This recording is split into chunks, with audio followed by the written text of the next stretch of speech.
Hello, good afternoon, good evening, good morning.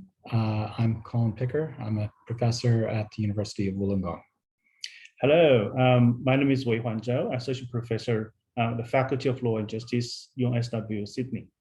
So together we're going to have a conversation, a little bit of a presentation about tertiary education services, issues and challenges and possibilities as they relate to the Australia-India Free Trade Agreement.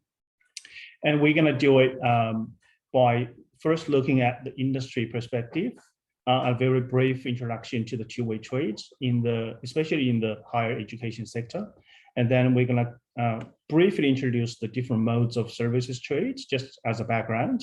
And we're sure that given the expertise of this audience, you don't really need too much background, but we still want to just offer a very brief introduction. And then we're going to look into each mode of services in the higher education sector. Before we come to our major argument that the focus needs to be on mode one, where we're going to have a detailed discussion. All right, thanks, Weihuan. So I suppose let's get started. So the first thing to talk about is just, what is this education services? Why is it so important, particularly for Australia and for India? Well, first of all, it's a vital industry to each, when I say industry, it's a vital component of each of those countries. Training the next generation of business people, of practitioners, of professionals, of educators. It's just critical.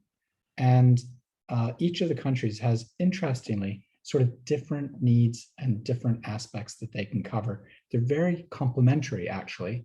And by the end, when we talk about mode one, we'll really be able to emphasize that complementarity that exists actually between them. It is not a one-way street. It is not a one-way trade in services. Now, already it's huge. You've got close to 100,000 Indian students that come to Australia to study. You've got, which is a significant transfer of both human capital and learning, that many of whom go back to India, as well as a major part of the higher education economy in Australia. Yeah, that's really significant. And some of the data you may want to look at would be, first of all, the feasibility studies conducted by the two sides to start the conversation about the free trade agreement. The feasibility study already estimated some huge increase in higher education sector between the two sides trade. And Australia particularly, already back in 2007 and 8, 90% of Australia's services exports to India were in the education sector. And in another report, there was estimates that by 2035, there will be Australia's education exports to India will be over $12 billion. And India, as a growing dynamic economy, is also facing a significant shortfall in higher education places. It's been estimated that's in excess of 40,000 student places per year is currently needed in order for India to really hit the demand side. So that helps to explain why you have so many Indian students going overseas. So there's a need for capacity building in India, but then again, on the Australian side, there's also a need for international students, particularly students from South Asia, India in particular, who provide much needed financial inflow and, of course, the diversity of opinions that makes a university life so rich. So turning to trade and education services in general. And so, as I said, the first thing we want to introduce is really about the general modes of services in trade. And when it comes to education services, we're looking at cross-border supply, consumption abroad, commercial presence, and movement of natural persons.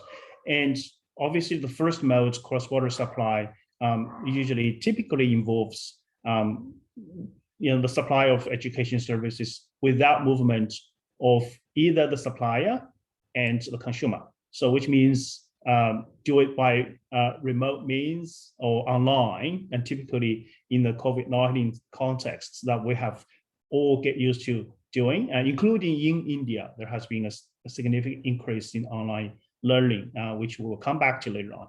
Yeah, no surprise that it's given everything that we've all experienced, particularly in the education sector.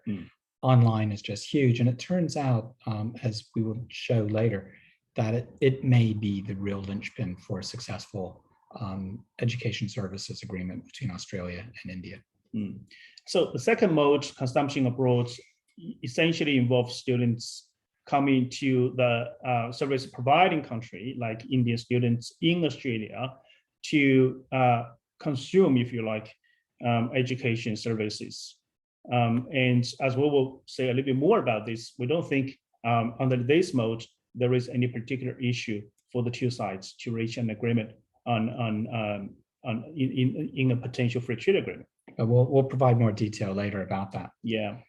Mode 3, commercial presence, is essentially involves the movement of the service supplier to establish a commercial presence in the host country. So it's similar to an investment. And in fact, in many of the free trade agreements, it has already been characterized and scheduled as investment commitments.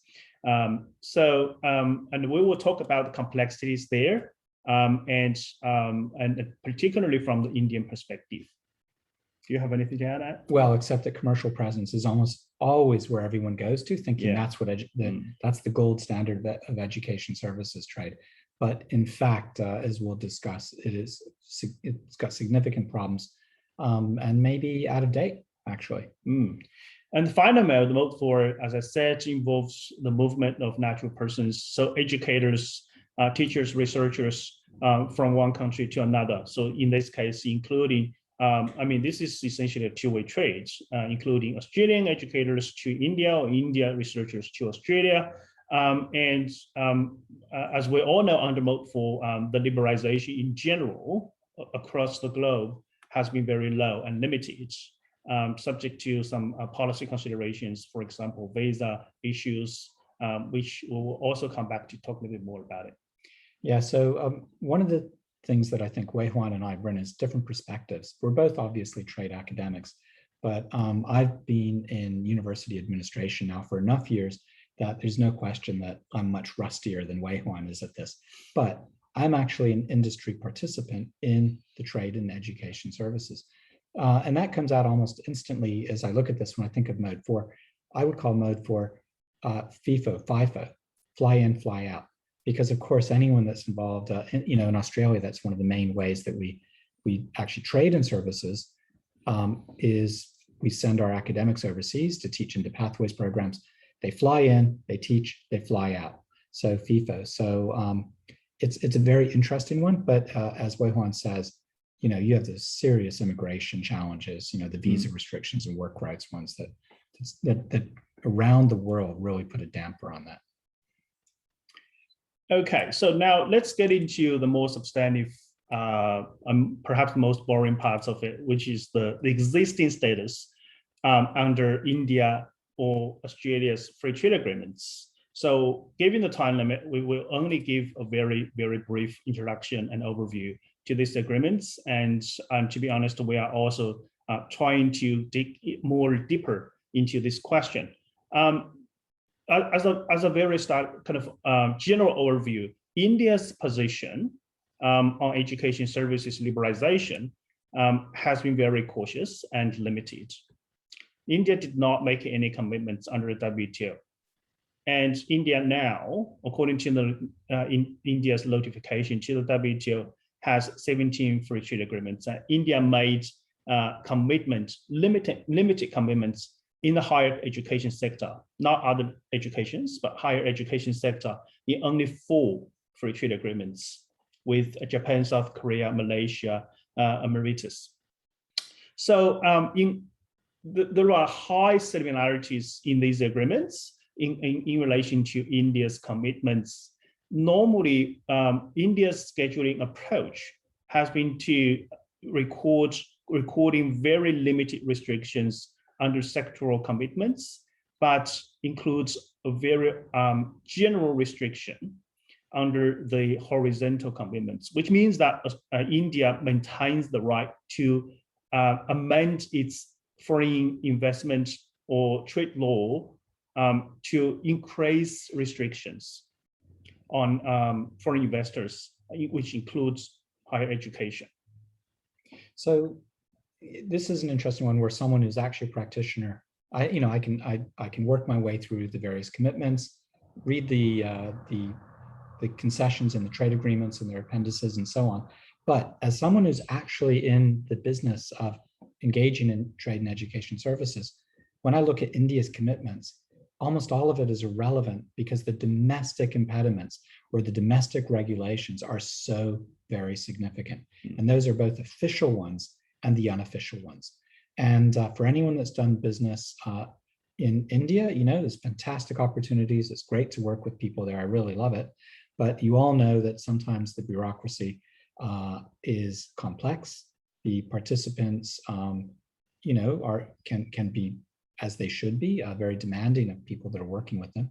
And the unofficial approaches are particularly difficult sometimes to understand. So I would actually say, India's commitments, you can actually see some really positive things in mode 1, 2, and 3, and so on. But if you're actually going behind it, which is really where it counts, into the domestic regulatory background, that's where you hit the problems.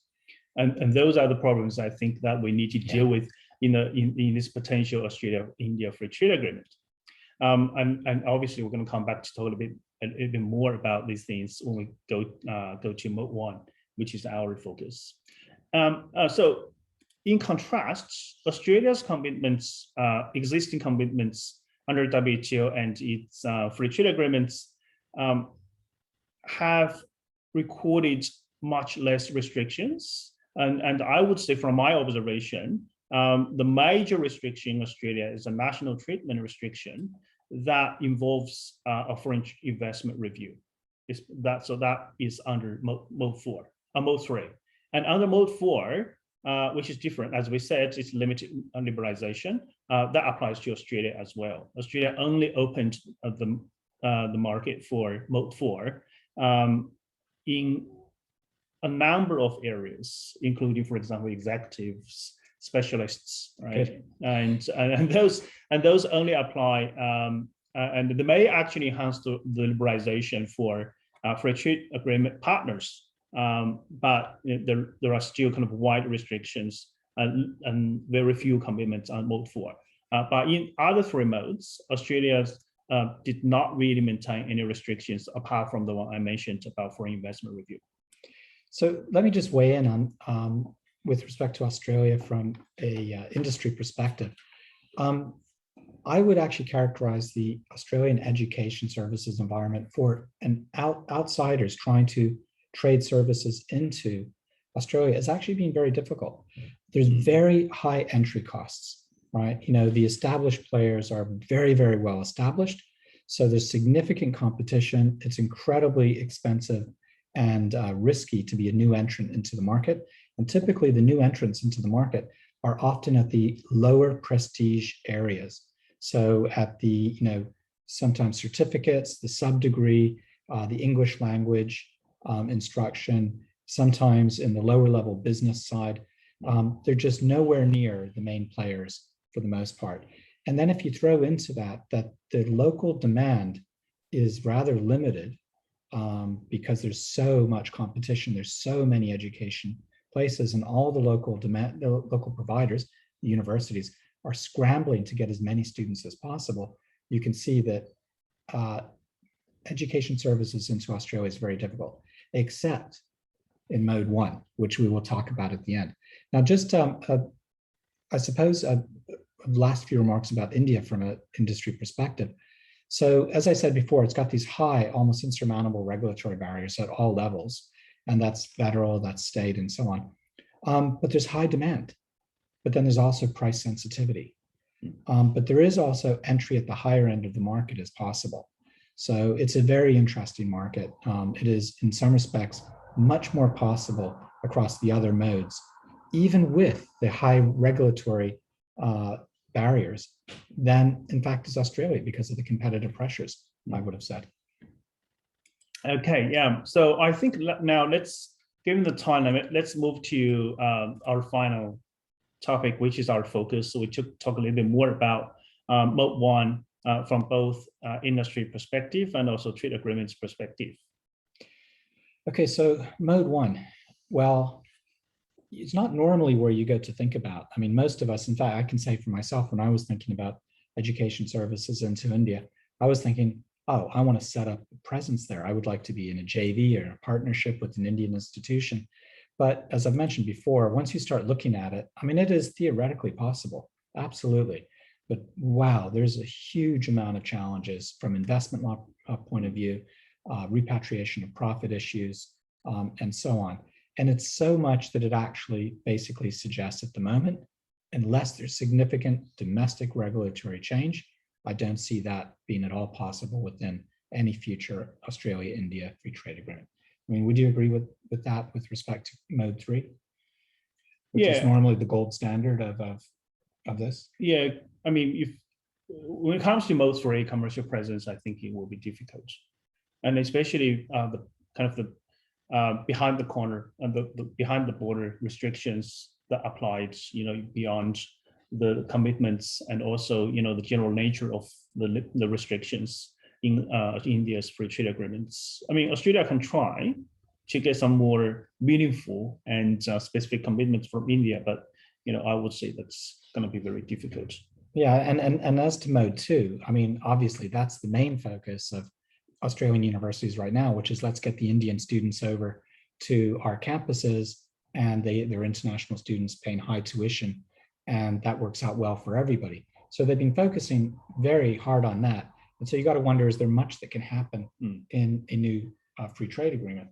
I think the one area where maybe India could be taking a look at this is that currently for mode 2, the Australian government can be can employ different practices as to its education visa rules, depending where in India it is. Often for good reason, I don't fault them for this, but that's something that maybe the Indian negotiators may want to take a look at to receive some commitments about how Australia currently rolls out its different approaches towards granting visas. So if you're from one state, periodically that could be really difficult based on, maybe there was some agency fraud going on or things like that.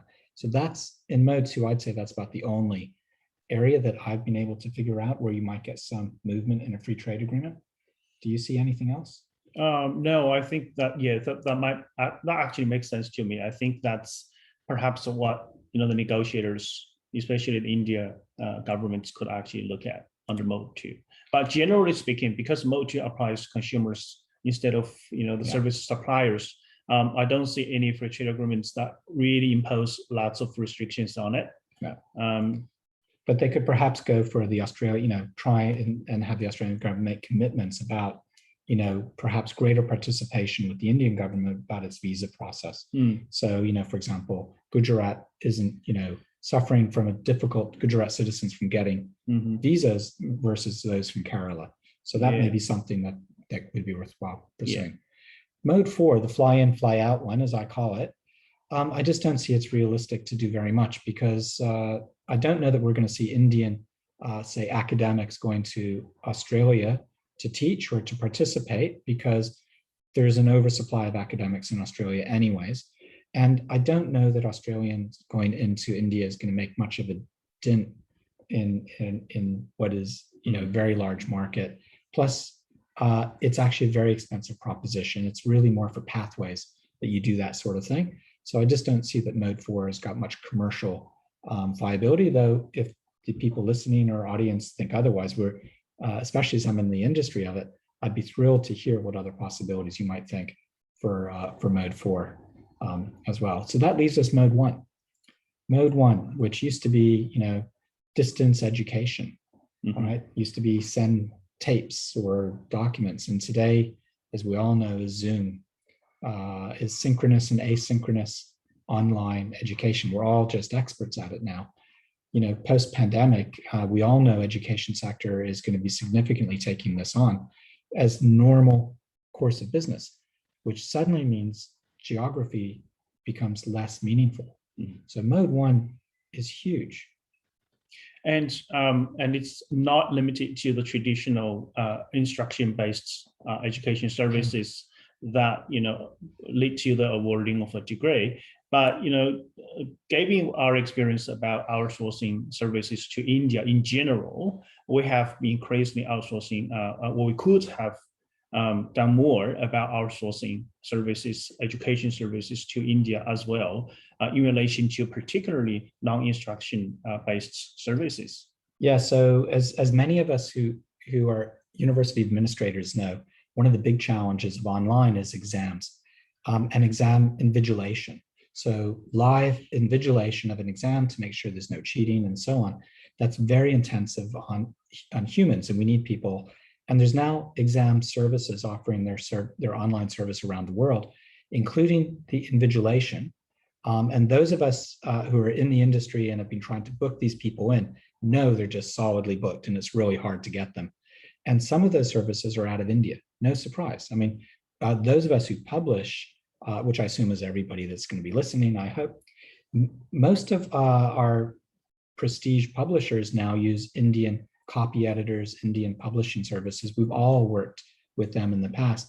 So if you can have that high level of academic work, then you can certainly have a lot of the other education service coming out of India through an online mechanism.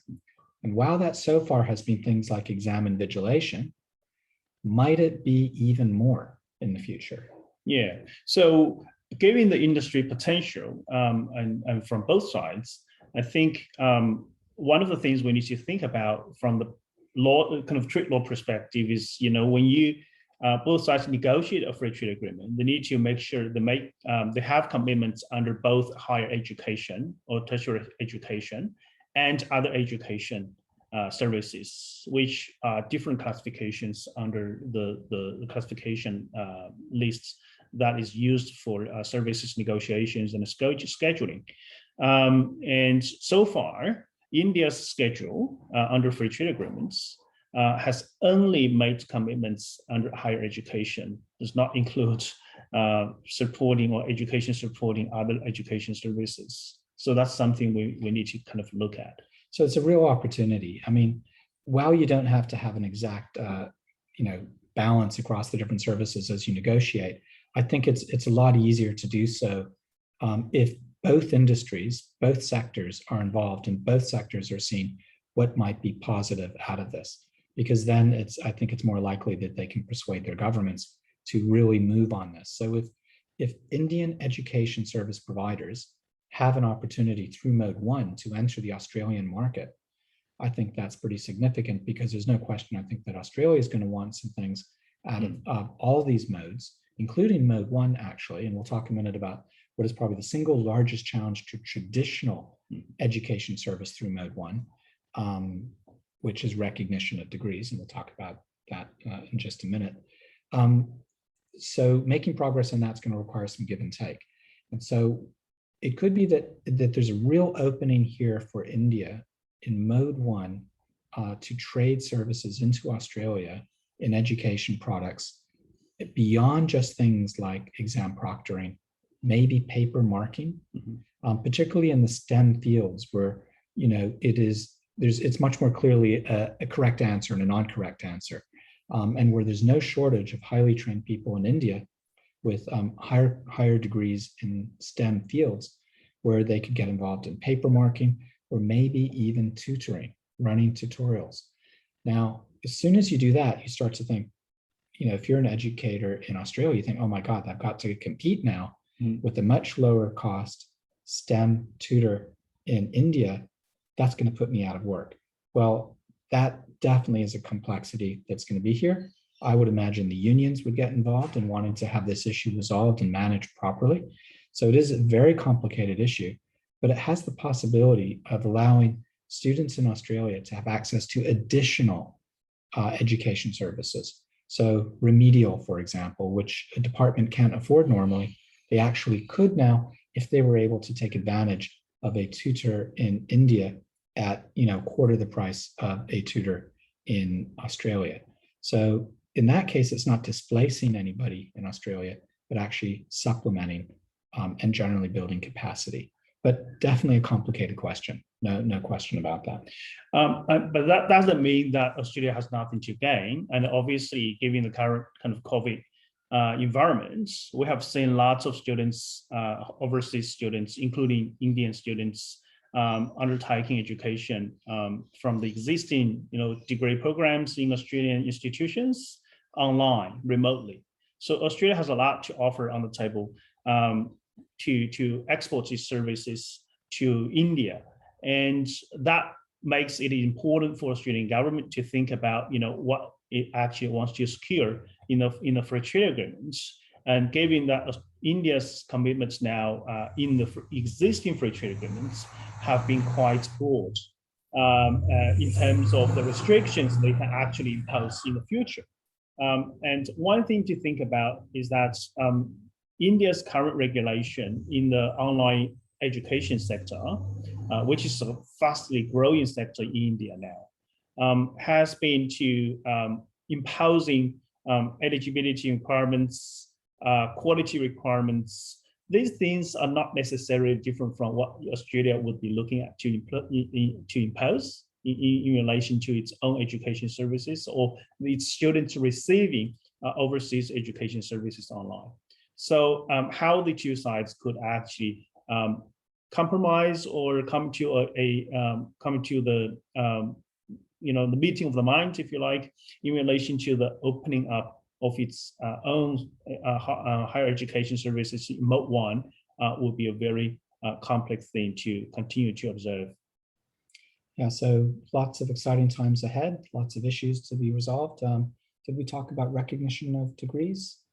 Maybe we should talk about that. So that's probably the last thing to talk about is that's clearly a major challenge for Mode 1 recognition.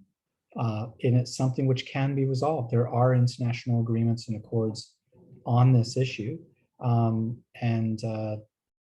In my research recently, I'd seen that India was not a member of that.